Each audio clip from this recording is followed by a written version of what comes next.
EFF leader Julius Malema has just gone out of line when he compared Advocate Andrea Johnson to Winnie Madikizela-Mandela, saying the comparison was based solely on Johnson's conduct and performance during her appearance before the ad hoc committee. According to Malema, Johnson displayed remarkable confidence, remained composed under pressure, and defended her position without showing fear. He said the way she handled tough questioning and stood her ground reminded him of Winnie Madikizela-Mandela's courage and determination when facing difficult situations. Malema emphasized that he was not suggesting that Andrea Johnson and Winnie Madikizela-Mandela share the same life story, political legacy, or historical role. Instead, he said his comments were focused only on Johnson's confidence, resilience, and the manner in which she presented herself during the proceedings.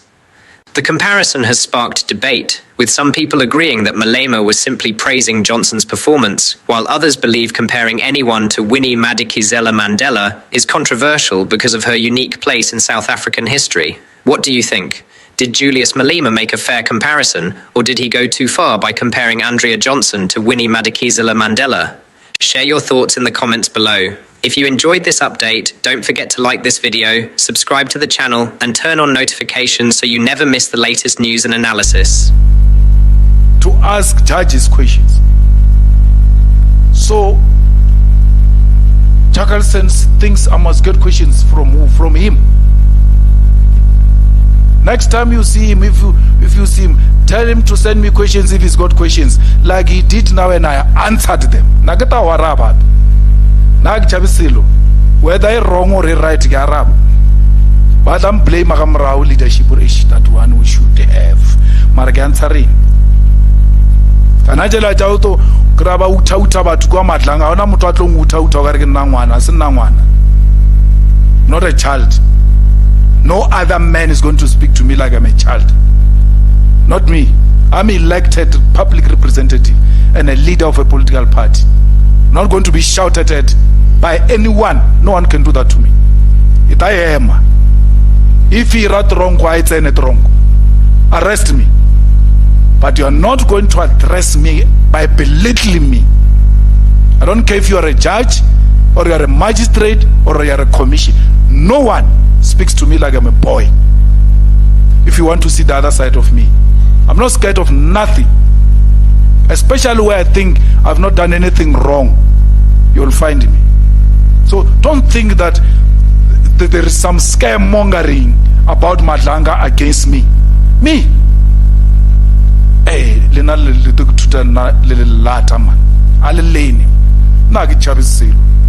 nothing. Because I've got nothing to hide. Comrades, the problem is the problem is not influencers. The problem is the EFF influencers on social media. They speak on everything. A useless celebrity that has lost a gig, and I must respect your views. You think I don't know that you are wishing bad things for me? Like whoever says, is the EFF image damaged by those allegations that got revealed? Which allegations? Which allegations got revealed where against the EFF? And you say perception is everything in politics. Fine, I agree with you. But where now? Which perception did you use? Which measure did you use to measure that there is a negative perception against the EFF on the basis of what was revealed in Madlanga? Because if I will tell you there is no negative perception, and you ask me, what am I using? Toyando. I'm using Toyando. It happened after Madlanga. I'm using June 16. Union Building. It happened after Madlanga. What are you using? Why what? Without using any signs. Not what are negative perception? What are you using? That is, it's skewed because I can. If you give us 2 minutes to break here, we can bring you who are the political analysts, which political party they belong to. They all belong to political parties. Who are the journalists who make those comments? Because public discourse, you are referring to that thing. And you are very few. You're very, very few. That's why when we hire a hall for you, we hire this size. Because we know you're very few. We don't hire a Dobsonville hall or a Orlando Stadium because we know you're few. So your opinions are like this. That's you. So that cannot be intimidated. There's nothing outside tradition about choosing mayoral candidates. Again, you are dishonest. Which tradition? Because EFF has got no tradition of appointing mayoral candidates. So, which tradition have we gone out of it? Tell me. What? A thought process. By process. Public view. Public view. Which tradition? For the first time, we are nominating candidates. So we are establishing our new tradition. You said outside. Why did you go outside the tradition? No, you You said, why do you go outside the tradition, including the tradition structures? You added each other there. I wanted to deal with tradition, that this is a newly established tradition in the EFF. 1. 2, there is no one here who comes outside the structures of the EFF. Dr. Tlaleng has been with the EFF, always. If you refuse to read, you not the picture. Just go and look at pictures because reading might be difficult. If you want to ask us about Dr. Tlaleng, she has always been with the EFF and always participated in drafting committees of the EFF, including when we go to conferences, when we go to manifestos. Dr. Tlaleng is in those things like that. In my life, Khan goes to a DC, the chair is Nhlanhla Mkhwanazi. They say Khan was looking for that case because I was going to help him with his DC. With Chakalson, by implication, he implies that I did that. If I did that, I did it with Nhlanhla Mkhwanazi then. Because Khan was cleared by Nhlanhla Mkhwanazi, who came to the committee and said, actually Khan deserves an award from SAPS. That's Nhlanhla Mkhwanazi saying that about Khan. That's Julius Malema saying that about Johnson. No one says, look at this, look at this. Why did Mkhwanazi say Khan deserves an award? The same way you say, why did Julius say Johnson is Winnie Mandela? Why are you not saying, why did Nhlanhla Mkhwanazi say Khan deserve an award from SAPS for saving the day on that day? And you want me to listen to what you are saying when I know that you are full of hypocrisy, inconsistent, and full of vendetta, and you think what you are saying can get to me?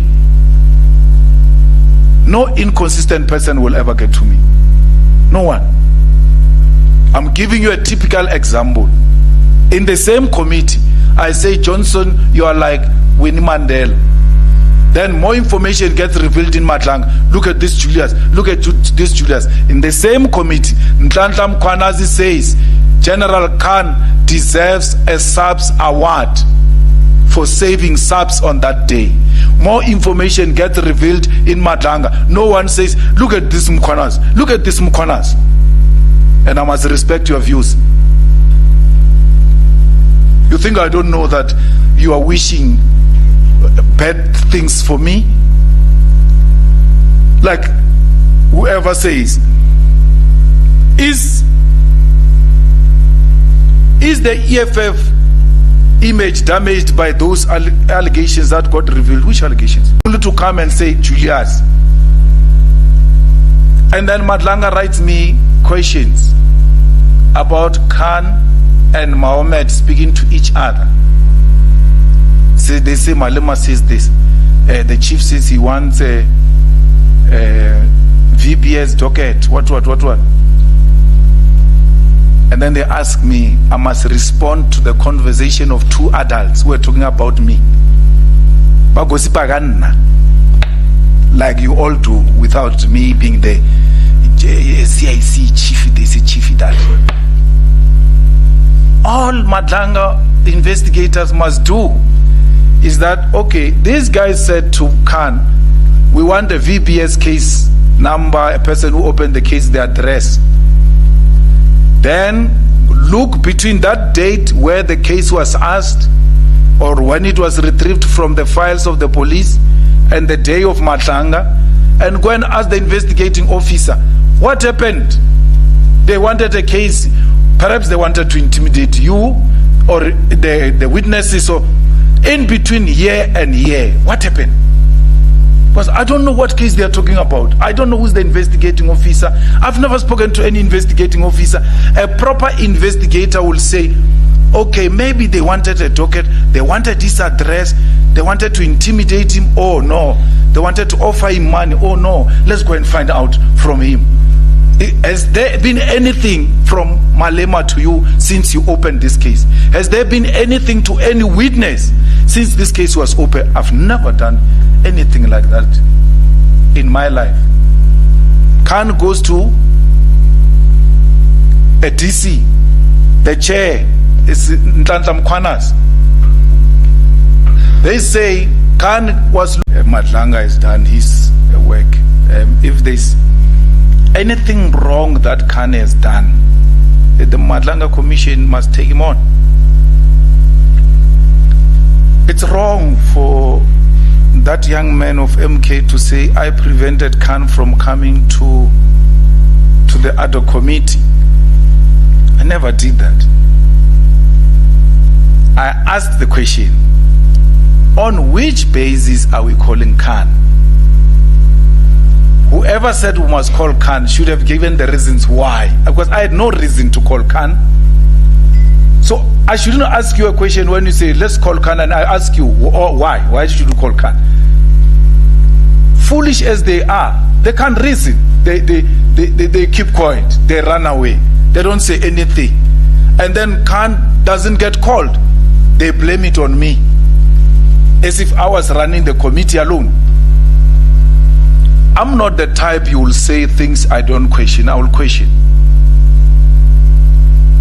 Skosana said we must call judges. You remember that? Skosana said we must call judges. I said, you can't say judges. You must say a name, because judges is huge a concept. It includes the whole judiciary. And when it comes to judiciary, you must be very specific when you attack it. You must not just be using a blanket approach towards all the judges, because that thing is the last line of defense. If we delegitimize that sphere of government, we must know we're all in danger. So, Skosana, which judge do you want us to call? He says, yeah, Julius Malema. Julius Malema is the one who's criticizing judges. Now he says, we must not call judges. You see, there's a problem of people who don't think.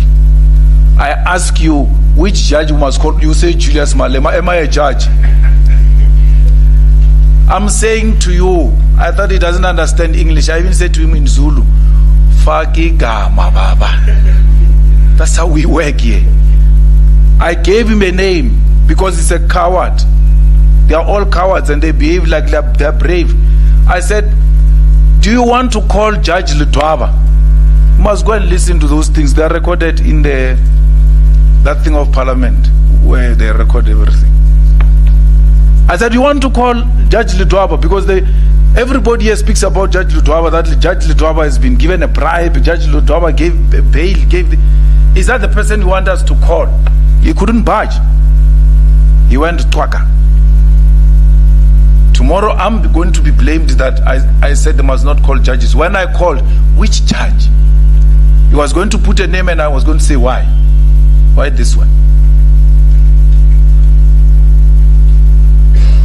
They said we must call them on the basis that they are mentioned. I said Zuma is mentioned. If there is an issue I take with that committee, is that Mkhonazi's Mandela, it was in relation to what she presented at the other committee. The other committee and Madlanga Commission are not the same thing. And they don't use the same style of investigation, the same style of interrogation. She might have impressed me at that other committee and impressed me in the Madlanga Commission. I don't know. Or in the Madlanga Commission, she might have said things that were not put forward in the other committee. And therefore, to compare the two will actually be unreasonable. The reality of the situation is that you're going to have two reports. There's going to be Madlanga Commission report and there's going to be other committee report. They may not say the same thing. They may say the same thing. So they all depend on the facts that were presented and the evidence that was presented before the two committees. I never get an opportunity to interact with Khan. I know Khan, and I've already made it very clear, I know Khan. I never get an opportunity to interact with Khan. I know Khan, and I've already made it very clear, I know Khan. He was shot, and then we were told he's in a hospital, he can't speak and all of that, and I left it at that. If any call which I made was to Mohammed, you see, said that the mention was talking to Khan in the WhatsApps. That's the man I called. I said, what's happening? Did they really shoot this guy, or what is the story? Because others say he was shot, others say he was not shot. No, he said, hey brother, he was shot, that guy. He's in a hospital. How did they shoot him on the leg? He says, no, they didn't shoot him on the leg. They shot him on the chest or something. But I had your information when I was speaking to Mohammed. And Mohammed had a clear, elaborate information of what happened and so on and so forth. And I left it there. Because I couldn't go and see him. I can't call him. I can't do anything until Madlanga has done his work. If there's anything wrong that Khan has done, the Madlanga Commission must take him on. It's wrong for that young man of MK to say, I prevented Khan from coming to the other committee. I never did that. I followed. I've not followed Johnson's appearance in Madlanga. I've got no such a privilege, unfortunately. I was one of the ground forces that organized the rally of the EFF in Thohoyandou. And if you know what it means to organize, you have no such a privilege to sit down and watch a television and proceedings. So I will, maybe some officials have watched, will be able to give a commentary on that, but I didn't see it, unfortunately. And then I came back from Thohoyandou. I had to deal with funeral. So I come directly from preparing funeral to this podium. Again, I had no privilege of watching. So I will make time when, I don't know when, because it's going to become more and more busy now. And that's what we are obsessed with now, running a well-oiled machine towards victory on the 4th of November. So I'm unable to make that comparison. But even if I'd watched, I was not going to be in a position to give a comment, as it were, because the other committee is at the end, it's writing a report. So I can't give views here and go and give views in the other committee, especially when we do the final report. I think, if I'm not wrong, we have a meeting tomorrow or today, next Wednesday, to give a final report. And my views will be expressed as it were. My